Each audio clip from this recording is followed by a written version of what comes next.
मेरे प्यारे दोस्तों, नमस्कार। मैं आज इस वीडियो में बात करने वाला हूं कि मैथ्स को स्ट्रॉन्ग कैसे करें। बहुत सारे बच्चों का ये शिकायत रहता है कि सर हमारा मैथ्स जो है ना सर बहुत कमजोर है सर, इतना कमजोर है ना सर कि मन ही नहीं लगता है सर मैथ्स पढ़ने में।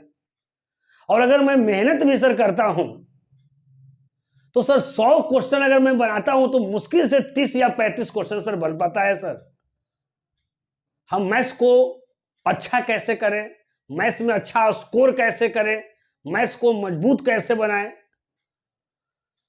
तो कुछ टिप्स जो हमारा इतना सालों का अनुभव है उनमें से कुछ ऐसे टिप्स मैं आज इस वीडियो में बताने वाला हूं कि आज के बाद मैं दावे के साथ कह सकता हूं कि उस टिप्स का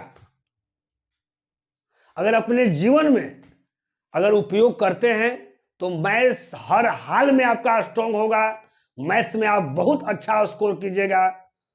तो उस टिप्स को जानने के लिए पूरे वीडियो तक आप बने रहिए, देखिए आखिर वो टिप्स क्या है। देखिए, बच्चा जो तैयारी जो करता है, एक्चुअली हम कंपटीशन के बच्चों को पढ़ाते हैं। तो जो बच्चे एसएससी की तैयारी करते हैं, बैंक की तैयारी करते हैं, रेलवे की तैयारी करते हैं, कोई भी अन्य गवर्नमेंट एग्जाम की तैयारी करते हैं, तो उसी के संदर्भ में मैं बातें कहूंगा। बच्चा गलती क्या करता है, गलती क्या नहीं करना है, उसका सुझाव क्या है, सारे बिंदुओं पर मैं बात करूंगा। देखिए, बहुत सारे बच्चा हैं जो इंटर पास करते हैं और आ जाते हैं तैयारी करने के लिए, कहीं कोचिंग पकड़ते हैं, पूरा सिलेबस ठीक ढंग से कंप्लीट करते नहीं हैं और फिर सेट मारना स्टार्ट कर देते हैं।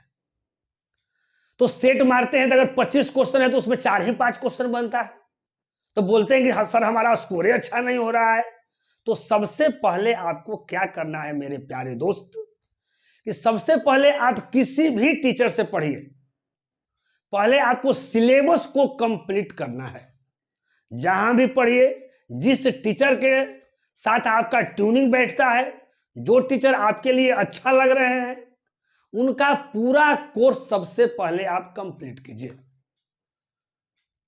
और उसके बाद क्या करना है आपको, कि जब पूरा कोर्स अगर कंप्लीट कर लेते हैं तो अधिक से अधिक आप प्रैक्टिस कीजिए।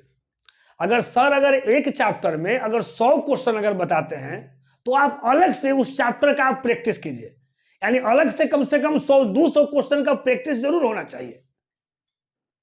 और जब पूरा सिलेबस आपका ठीक ढंग से कंप्लीट हो गया, अगर प्रैक्टिस अब ठीक ठाक अगर कर लिए चैप्टर बाय चैप्टर, तो फिर क्या करना है कि कम से कम 7-8 महीना लगातार बिना रुके हुए, एक दिन का भी गैपिंग नहीं होना चाहिए, बिना रुके हुए कम से कम 100 क्वेश्चन आपको डेली बनाना है। बच्चा क्या करेगा, 5 दिन बनाएगा, 4 दिन रेस्ट करेगा, 2 दिन बनाएगा, 1 दिन रेस्ट करेगा, और बोलेगा कि सर हमारा मैथ्स से स्ट्रांग नहीं हो रहा है। तो जब तक आप मैथ्स को टाइम नहीं दीजिएगा तब तक तो आपके पास रहेगा नहीं। तो पहला चीज जाने आप कि पूरा कोर्स कंप्लीट कर लेना है, पूरे सिलेबस पढ़ने के बाद ही कहीं सेट मारना है। अगर पूरा सिलेबस अगर आप कंप्लीट कर लिए तो कम से कम 100 क्वेश्चन का प्रैक्टिस 7-8 महीना आपको रेगुलर होना चाहिए। दूसरी की बात, अभी 2017 के बाद जो एग्जाम में जो क्वेश्चन आ रहे हैं बहुत ही कैलकुलेटिव क्वेश्चन आ रहे हैं, तो ज्यादा बहुत दिन पहले का क्वेश्चन बनाने से कोई फायदा नहीं है। जो भी आप क्वेश्चन बनाइए, प्रीवियस ईयर्स बनाइए, और जिस साल में है, जैसे मान लेते हैं कि आज अभी आप 2022 में है, तो 5 साल पहले यानी मोटा मोटी 2017 से 2022 तक में जितना क्वेश्चन आया हुआ, आप जिस चीज की तैयारी कर रहे हैं, अगर रेलवे की तैयारी कर रहे हैं तो रेलवे का पूरा प्रीवियस क्वेश्चन, अगर बैंक की तैयारी कर रहे हैं तो बैंक का पूरा प्रीवियस क्वेश्चन, अगर एसएससी की तैयारी कर रहे हैं तो एसएससी का पूरा प्रीवियस क्वेश्चन, लेटेस्ट 5 साल का। अगर लेटेस्ट अगर 5 साल का बनाते हैं तो कम से कम 4-5 हजार क्वेश्चन आपके पास हो जाएगा। अगर ये 4-5 हजार क्वेश्चन का अगर प्रैक्टिस अगर कर लेते हैं तो मैथ्स में अच्छा स्कोर होने से कोई नहीं आपको रोक सकता है। क्योंकि जो भी क्वेश्चन आपको आते हैं मोटा मोटी 70-75% आपका प्रीवियस क्वेश्चन आता है। बस अंतर क्या रहता है जी, केवल डाटा को चेंज करता है। और 25% 20% जो नए क्वेश्चन जो बनते हैं, अगर प्रीवियस क्वेश्चन अगर बना लीजिएगा तो आपका एक अनुभव होगा, और उस अनुभव के आधार पर उसमें भी 20-25% क्वेश्चन में आप 20% क्वेश्चन पक्का ही बनाइएगा, यानी 90% से आपका ऊपर स्कोर होने से कोई नहीं रोक सकता है। तो सबसे पहले आप सिलेबस को कंप्लीट करें, उसके बाद 100 क्वेश्चन 7 महीना 8 महीना एकदम रेगुलर बनाइए, उसमें रुकना किसी दिन नहीं है। और उसके बाद क्या करना है कि आपको एक सेट आपको डेली, उसके बाद सेट मारना है। बच्चा क्या करता है कि सेट पहले ही मारता है। बहुत सारे बच्चे सोचते हैं कि सफलता का कोई शॉर्ट ट्रिक हो, कोई बहुत जल्दी ऐसा ट्रिक मिल जाए जिससे हम मैथ्स में बहुत अच्छा स्कोर कर ले, या किसी भी सब्जेक्ट में। तो देखिए, किसी चीज का जो शॉर्टकट रास्ता है वो ज्यादा दिन तक टिकता नहीं है।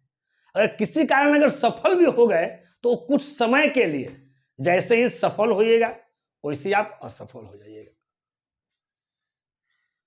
और आपको पढ़ाई पर जो भी सब्जेक्ट आपको अच्छा करना है, अगर मैथ्स आपको अच्छा करना है तो मैथ्स आपको डेली देना है। जैसे मान लेते हैं कि हम 2 घंटा पढ़ते हैं, अगर 2 घंटा में अगर हम 100 क्वेश्चन बनाते हैं, किसी दिन 2 घंटा मेरे पास टाइम अगर नहीं है तो उस दिन 30 मिनट ही टाइम दीजिए, लेकिन आप 30 मिनट आप रेगुलर दीजिए, उसमें गैपिंग कभी मत कीजिए।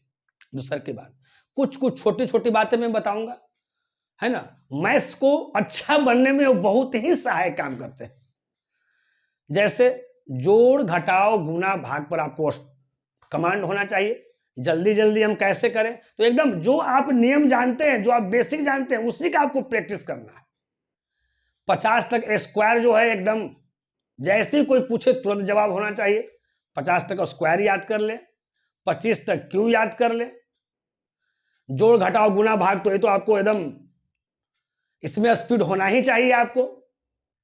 और कम से कम आपको मिनिमम आपको 40 तक आपको टेबल आपको आना चाहिए। उसके बाद लगातार कम से कम मैथ पर आप 4 घंटा आप डेली आप साल भर टाइम देकर देखिए। उसके बाद देखिए मैथ मजबूत होता है कि नहीं होता है। तो मेरे प्यारे दोस्तों, लास्ट में जो हम कंक्लूजन, जो सारी बातों का, इस पूरे वीडियो का कंक्लूजन यही निकला कि एक बार सिलेबस को कंप्लीट करके कम से कम 7-8 मंथ 100 क्वेश्चन जरूर बनाना है। जोड़ घटाओ गुना भाग को आप ठीक ठाक कीजिए, 40 तक टेबल आप कंप्लीट रखिए, 50 तक स्क्वायर कंप्लीट कीजिए, 25 तक क्यूब कंप्लीट कीजिए। उसके बाद देखिए मैथ्स में क्या मजा आता है। तो हम आशा करेंगे कि हमारी बताई गई बातें आप अपने जीवन में उतारेंगे और मैथ्स को स्ट्रॉन्ग करेंगे। मैं निश्चित दावे के साथ कह सकता हूं कि मैथ्स जो है आपका मजबूत होगा। हाँ, दूसरी की बात, एक बात और है ना, अगर कोई क्वेश्चन अगर बनाते हैं, अगर समझ में अगर नहीं आता है तो एक बार नहीं, एक ही क्वेश्चन को, है ना, 4-5 बार पढ़िए, 6 बार पढ़िए। अब कभी कभी ऐसा होता है कि कोई भी अगर मैथ का अगर क्वेश्चन लिखा हुआ है, उसका लैंग्वेज इस प्रकार से रहता है कि बच्चा नहीं समझ पाता है। अगर एक बार में अगर पढ़ेगा तो 10% समझेगा। उसको 2 बार पढ़िए, उसको 3 बार पढ़िए, उसको 4 बार पढ़िए, जब तक पढ़िए जब तक आप समझ नहीं पाए। तो आप देखते होंगे कि जैसे जैसे हम पढ़ रहे हैं वैसे वैसे हमारा समझने का जो परसेंटेज है वो बढ़ते जाता है। तो वही बात है, जो क्वेश्चन थोड़ा सा आपको टफ लगे उसको नोट भी कर लेना है, और वैसे क्वेश्चन को अधिक से अधिक आपको प्रैक्टिस करना है। जो फार्मूला होता है, फार्मूला का अलग नोटबुक बनाना है, उसको दिमाग में एनी टाइम रखना है। तो सारा जो मैं आपको टिप्स बताया हूं, इन टिप्स को अपने जीवन में उतारिए और मैथ्स को स्ट्रॉन्ग करिए। अगर ये वीडियो आप लोगों को अच्छा लगा होगा तो लाइक जरूर करें और अधिक से अधिक बच्चों को पास शेयर करें, ताकि अधिक से अधिक लोग प्रभावित हो। फिर हम लोग मिलते हैं नेक्स्ट वीडियो में। ओके, बाय, नमस्कार।